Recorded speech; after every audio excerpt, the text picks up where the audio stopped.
In meiner aktuellen Ausstellung Teens in the Rooms im Fotohof zeige ich 20 Fotografien aus meinem gleichnamigen Buch, welches letztes Jahr in der Fotohof-Edition erschienen ist.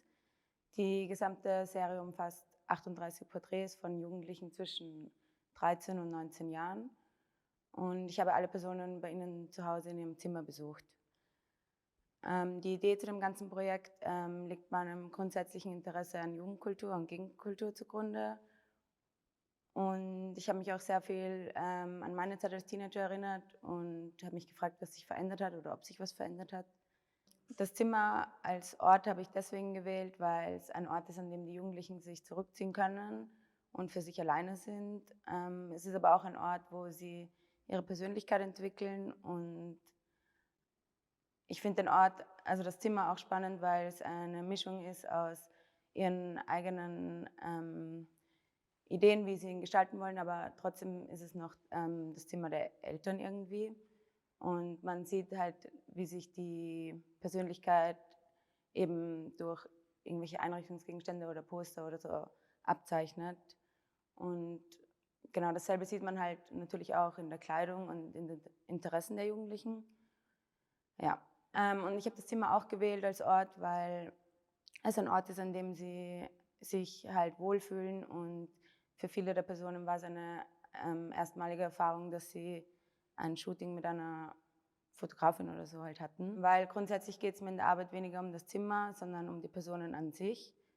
Und die Jugendlichen habe ich aus einer rein emotionalen Ebene heraus ausgewählt. Sie haben mich alle an irgendetwas erinnert, was mich an mich selber zu der Zeit erinnert hat, oder wie Freunde von mir waren, oder irgendetwas, was auf jeden Fall irgendwie was mit mir selber zu tun hat.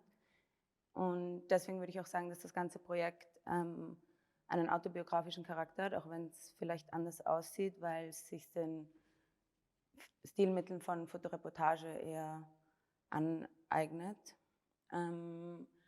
Genau, und grundsätzlich habe ich in das Foto auch nicht viel eingegriffen. Also ich habe weder gesagt, was sie anziehen sollen, oder auch, ob das Zimmer aufgeräumt sein soll oder nicht. Also das habe ich alles den Personen überlassen. Aber was ich schon gemacht habe, ist verschiedene Blickwinkel ausprobiert oder auch verschiedene Posen. Aber ich habe jetzt nicht stark ins Foto eingegriffen, aber ein bisschen halt natürlich schon.